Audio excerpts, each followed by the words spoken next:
lot of politicians actually say this thing that you're not civically engaged. Do you feel like young people like you are not civically engaged? I feel like they're just jealous because I feel like I guess they never used their voice when they were younger, and I feel like what are you? You haven't even used your voice yet. So let the students have time. Like me, I have time. I feel like we're all civically engaged in different levels because although some people think we're not, we actually might know a little bit more than what they expect us to know. In high school, I had an idea that I was interested in education. I had always considered myself social justice minded. My motivation in becoming a teacher is having someone that can relate to students and have that similar background.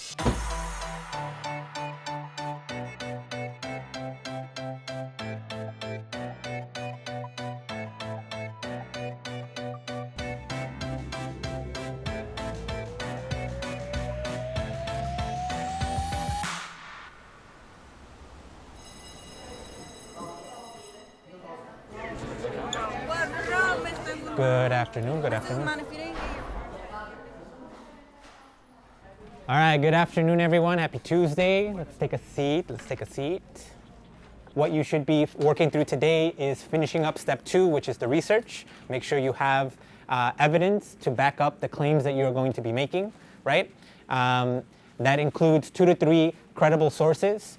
And again, I say this all the time when we're doing research, no Wikipedia, please. Right? Civics at Valadez is very much sort of rooted in having students find their voice and find their place in their community, or the way in which civics education is oftentimes viewed is, how are we preparing students to be citizens, or how are we preparing them to be, educated voters or participants in this democracy.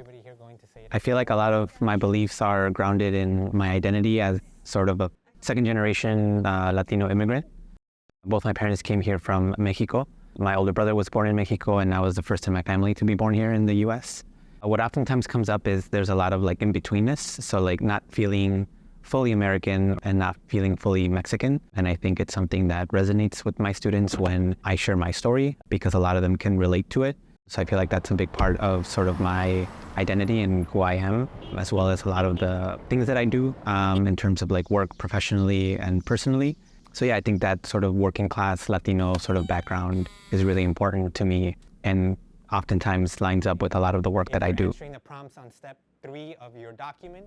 We oftentimes lose students when talking about these larger sort of national this is why you should be voting, or this is for president or congressman or whatever.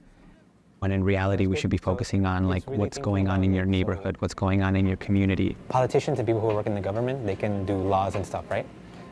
But what can normal people do? That's one way they could help. You can encourage people to protest or speak up.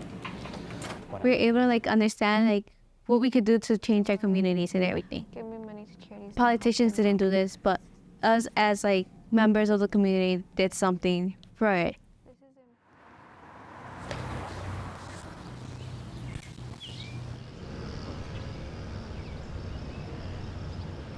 Chicago is kind of important to me because this is where I grew up, and it's a big part of me. Mostly, I think at school, people would describe me all shy and anything because I'm shy at school. But here, at home, I'm all silly. I'm not shy. I'm more of a motherly type person because I'm taking care of people and trying to support them when I can. Something that I would do for Chicago is help out those in need mostly. My family will buy them chicken meals and get them necessities they needed. This impacted my project because as I saw what my family was doing, I could incorporate that into my project and add it on to make my project better, but also let people know of how I've been helping the community. A lot of what we're seeing now in the curriculum really comes out of when we switched over to competency-based education. I think it's more, we're just kind of facilitators. They already have a political consciousness. They already have so much. We're just kind of really here providing space for them to articulate that and express that and fight for the things that they want to do.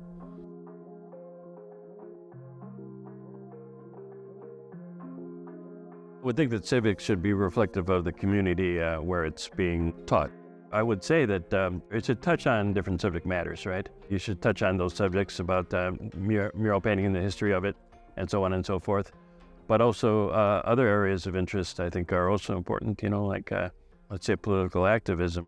And you could show that to the kids and say, these are people that came before you who did these sorts of things and were active in the community and affected change. And that you can play a similar role. Valadez is a beautiful place. It has such a long history. In the 70s, you know, a lot of the parents were organizing to wanting to get CPS to build a school. In our case, it was Froebel, and it was an old grade school, but they converted it to a Harrison High School branch. If you were in Pilsen and you wanted to go to high school, that's where you went. It was a very substandard facility, and at the time I was 5th or 6th grade, and some of the activists came in. They said they wanted to speak to the young people, and they kind of figured by the mid to late 70s there would be a high school. We usually are able to include that story, that history in civics when we start off. I think that legacy is what keeps me accountable to saying, what are my students learning, not just the content, but the skills as well as these legacies, and how can they continue those legacies on their own. Civics is not some sort of a frill. It should be a vital part of any curriculum. When we learn like the Bill of Rights, we learned that the First Amendment, we have like the freedom of like speech and assembly and everything. That connects to like how the mothers like actually did their best to give us like the school in the community. Although I don't know them, like they did something good for us like as students and like the community members.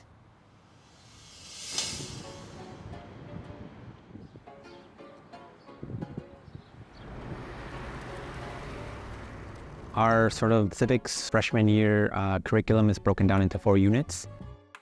The first unit we start off with is the identity, or the power of identity. A time in civics when I learned more about myself being Mexicana is mostly like when we did the identity project, because we got to see like what nationality we are, or like what race we are, and like what little bits of us that we got to like add on to like see like who we are and like what people like see us as. Now that we've had this discussion about identity and who you are as an individual, what is your community and like who is part of your community? He made us make a map about what we have in our community, like things that are important that we have. I found out that they made a bunch of parks for kids to make them feel safer and better. That was actually kind of nice to find out that our community actually did something good for us and make a bunch of parks for like kids to make them feel safer. We also talk a little bit about culture, and that's sort of where we weave in the history of the school, and how sort of this cultural identity really has this rich history of organizing, of being civically engaged. When we were doing our identity wheel, it made me realize how I'm not the only Mexicano there, but there's also a bunch of people that are Mexicanos, and I feel like it taught me that I have my own culture, and that's a good thing to realize because I actually don't take it for granted. That sort of leads us into this final unit, which is you're sort of using your voice, and how do you use your voice to take action? I taught freshman year and juniors with civics. I'm not too sure why freshman year, but I think there's a lot of like energy and enthusiasm. Students get really, really engaged.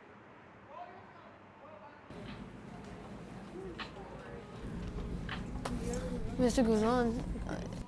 Oh yeah, so here, I mean, you already kind of mentioned it, gun violence, that's your topic. That's it? Yep, so then you go to the define, so like, why is this an issue? Or like, why do you think it's an issue?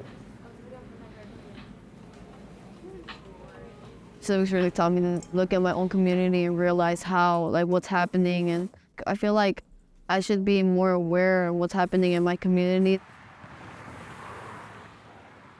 I remember sitting out there, the second floor window, and I just had a feeling to just look out the window. I kept looking outside the window, and that's when I looked outside at the wrong time, and I saw two people get shot.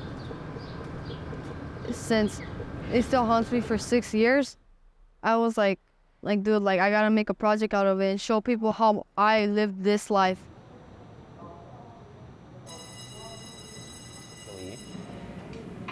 I want to introduce myself. My name is Solis. I am someone who wants to change my community, someone who wants to keep my community safe, someone who just wants to keep people away from gun violence. I'm someone who just wants to make Chicago a better place with less violence. Why is this important to all of us? Let's say the hot boiling water is the gun violence and the eggs are us, the people. We put 2 eggs in the hot boiling water, so 2 people just got shot. It takes time for the water to make the eggs hard. After the eggs are hard, what does that mean? It means that it slowly takes time before a person dies of this incident. The process repeats with every egg. This is why we should care for each other. This is why we should stop this violence. This is why we should make our community a better and safer place. Just remember, all it takes is someone. Thank you. I like my speech because I gave out my thoughts and my opinions on why we should stop gun violence, not only in my community or my, like where I live by, but we should also change it around Chicago. All right, Daisy, whenever you're ready. Hi, my name is Daisy, and today I'm going to be talking to you about homelessness. The reason why this is a big problem is because there's many people who are suffering due to the different complications there are. There's more than 650,000 people who are suffering from homelessness right now, actually. Have you ever just had like the small thought come into your brain, or like every once in a while have a thought like what homeless people have to go through on a daily basis? This is important to our community and us because if we help reduce the amount of homeless people, there will be less people struggling on the streets. They could become better people in their life.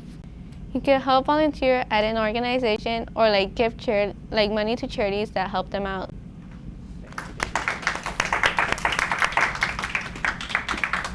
At first, I never really liked civics, but until I met Mr. Guzman, like civics was like a really fun class. Like I was engaged in learning. I actually participated in the class mostly more than usual. Do these organizations have any statistics? One of the assignments that I love to see how it has transformed over the years is when we do the ofrendas for Dia de Muertos. You know, in the summer of 2020 with George Floyd, that changed everything, right?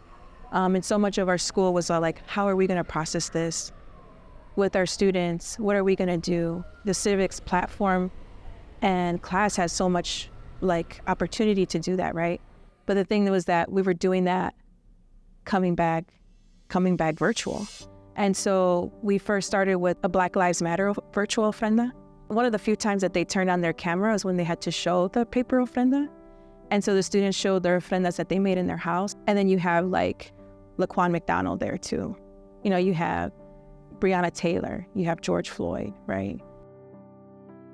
We could try to connect that like to other cases that have happened in the past, and like we get to like learn what's going on and like just support whenever we can. He taught us about Malcolm X, Fred Hampton, like a bunch of the Black Panthers, like a bunch of Black activists and just speakers that gave us a lot of things in our community. The civics teachers still do the ofrenda, but they've changed it to like, okay, who are BIPOC people that have lost their lives to state and police violence, right? Who are revolutionaries, right? That we want the students to learn about and, you know, honor them in that way. And, you know, the students always pick. They pick, right? They create their research questions. We're still we're doing research. We're still doing inquiry, right? We're still doing all these things. But we're able to kind of package it all together in a really nice, beautiful way. That just means something. The painting, one of them is Si se puede, it's yes we can, like we can do it. And I think that's one of the messages that really motivates me.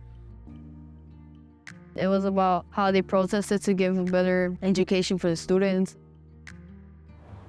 education is an art to which you can apply academic principles.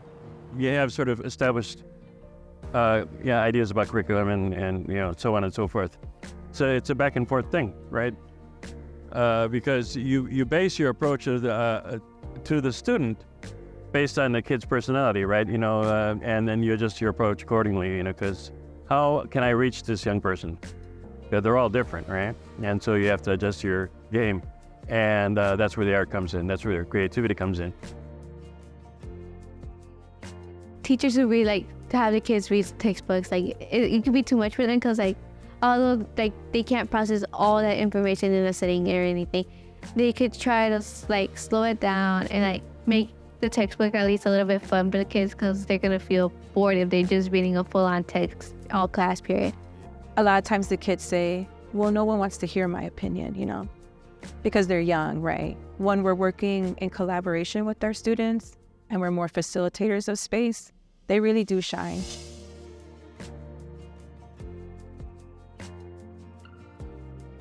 And it's just awesome to get to come here and work with young people every day.